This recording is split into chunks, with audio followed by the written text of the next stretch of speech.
Halo guys, selamat pagi. Selamat datang kembali di channel saya. Di video kali ini saya akan ngebahas suatu berita yang viral, yaitu tentang viral sewa iPhone mulai dari 40 ribuan. Tapi sebelum kita masuk ke videonya, saya ingin turut berbelasungkawa dulu dengan apa yang terjadi di Lumajang, Jawa Timur, yaitu Gunung Semeru yang meletus.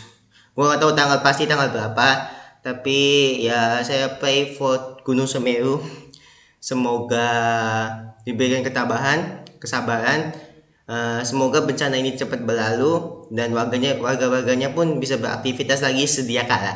Amin amin amin ya rabbal alamin. Itu doa saya gitu kan sebelum masuk ke video selanjutnya.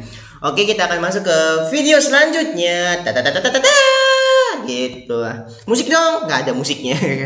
Jadi kita akan baca tentang ada suatu berita viral, yaitu viral sewa iPhone buat gaya, bayarnya tembus ratusan ribu per hari. Asing. Untuk ini ya kita baca dulu ya. Viral di media sosial, ada online shop yang membuka jasa sewa handphone iPhone. Dalam postingan foto salah satu akun, tertera berbagai jenis iPhone yang bisa disewa lengkap dengan harga-harganya. Dalam foto tersebut, jasa penyewaan iPhone itu memasarkan untuk bagi siapa saja yang ingin bergaya dengan iPhone. Mau gaya, bisa sewa iPhone bos, asik. Gak usah beli kalau sewa lebih terjangkau gitu.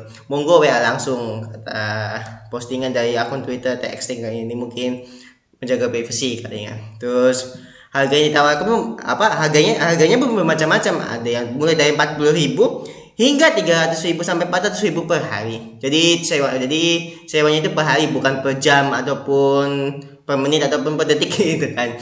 Sewanya itu per hari gitu kan. Terus postingan ini pun mengundang like hingga komentar cukup banyak dari warganet, pastinya dong gitu. Banyak yang setuju dan banyak pula yang tidak berminat untuk penyewaan iPhone. Pasti ada yang setuju, ada yang tidak gitu kan. Salah satu akun berpendapat jasa sewa iPhone ini bisa dilihat dari sisi positifnya, bukan hanya untuk gaya saja. Misal orang yang menyewa iPhone ini bisa digunakan untuk kebutuhan uji coba karena ingin membeli iPhone tetapi belum terbiasa. Itu.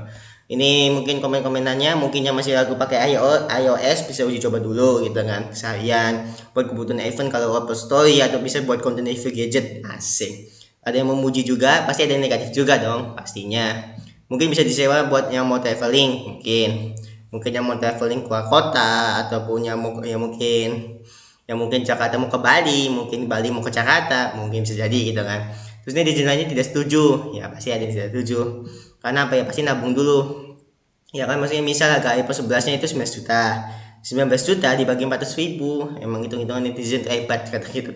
Berarti dapat 47,5, berarti nggak tahu sih berapa itu. Maksudnya 47,5 sebenarnya kita nggak tahu ya. Itu berarti dia masih bisa balik modal dalam kurun waktu 47,5 hari. Astaga. Ini orang ngitungnya gimana sih? Daripada nyewa mending nabung aja sehari 400.000 selama 47,5 hari. Oke. Jadi gini, bener sih ya, kalau gue sih mikirnya gini, kalau misalnya untuk gaya-gayanya pasti ada, ya pasti dong, untuk sombong ke teman-temannya gitu kan. Ya, ada orang kayak gitu kan pasti ada gitu, banyak yang sombong. Tapi ada juga mungkin yang wah, gue tuh pengen ngerasain dong fitur-fitur iOS tuh seperti apa. Mungkin fitur-fiturnya apakah lebih baik dari Android, apakah lebih buruk dari Android, mungkin bisa coba dulu sehari gitu kan. Yang murah-murah aja dulu, iPhone 6 mungkin gitu kan. Ketika dicoba kan, oh ini bagus nih, kalau misalnya tertarik kan bisa beli gitu kan, iPhone 6 atau enggak iPhone yang seterusnya, yang mungkin iPhone 10 ke iPhone 11 ke. Mungkin ada yang bertanya seperti ini mungkin ya.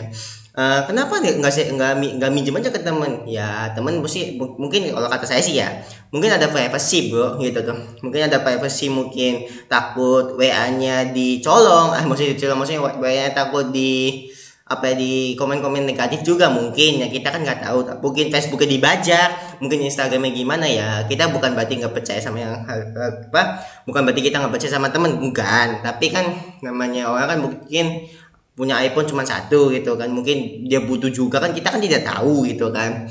Ya mungkin seperti itu gitu kan, mungkin dia mau coba seharian gitu kan, seharian bersama iPhone tuh gimana sih gitu tuh, apakah lebih enak atau bagaimana, makanya orang pada suka iPhone gitu tuh. Ya intinya sih bagus-bagus aja sih kalau kata saya gitu kan, bagus-bagus aja ya. Gimana ya, mungkin kamu bisa bikin konten YouTube dengan dengan iPhone ini gitu kan. Misalnya kamu apa ibaratnya kamu misalnya nyewa iPhone 6, bukan beli ya, salah. Beli apa nyewa iPhone 6 ya kan, 40.000 per hari. Ya kamu bisa nge-vlog aja nih, bikin konten YouTube. Halo guys, di sini saya punya iPhone 6 loh. Saya akan mencobanya selama 24 jam. Disewa loh, maksudnya saya nyewa iPhone ini selama 24 jam atau satu hari. Itu bisa kok dibikin konten terus promosiin akun dia loh. Jadi kan untung-untungan juga dong gitu. Jadi kan misalnya dia promosiin di YouTube-nya dia, jadi dapat untung juga, kita dapat AdSense, kita dapat view, dia dapat untung juga gitu. Itulah berpikir positif. Itulah konten gitu tuh, maksudnya itu yang membuat konten itu menjadi menarik gitu tuh. Jadi bisa aja dijadiin konten dong, berpikirnya kan seperti itu gitu. Ya intinya sih bagus untuk sistem seperti ini gitu. Gue sih ya setuju aja sih gitu. Ya mungkin bagi kalian yang anak IT mungkin ya, yang pengen nyoba aplikasi berbasis iOS, bisa nyoba seharian atau nggak mau nyoba selama seminggu mungkin gitu kan, nyoba dulu gitu. Itu aja sih maksudnya yang gue bisa bilang gitu kan, bahwa ya pasti ada positif dan negatif ya, sekali lagi gitu. Bukan berarti negatifnya, bukan berarti negatif sedikit dong, pasti banyak negatifnya pasti gitu kan. Tapi gue sih akan berpikir positif sih, itu aja. Dengan hal seperti ini harus berpikir positif dong gitu. Dan ya untuk setuju atau tidak setuju saya gitu ya. Oke lah gitu tuh ya, dibikin konten juga ya, tadi saya juga giniin gitu kan, jadi win-win solution itu aja. Berpikirnya kan positif vibes katanya contoh ini tidak boleh negatif. Mungkin ada yang bilang kayak gitu kan, mungkin ada yang malu berkomentar gitu kan, channelnya jangan negatif dong. Ya gue bikin channel yang positif aja gitu tuh ya, mungkin ada yang negatifnya juga ada gitu kan. Ya mungkin ya segitu dari saya gitu kan, video saya mau ingin sampaikan.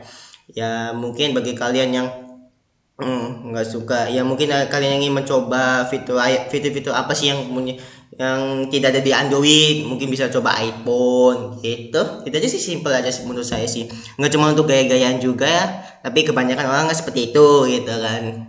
Kebanyakan orang seperti itu, tapi kan nggak semua gitu kan, gue bilang nggak semua itu. Oke lah, segitu aja dari video saya. Kurang lebih mohon maaf. Sekian dan terima kasih.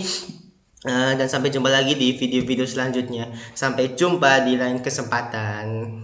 Saya Rifan, salam channel random. Asik apa lagi? Udah itu aja sih. Oke, dadah.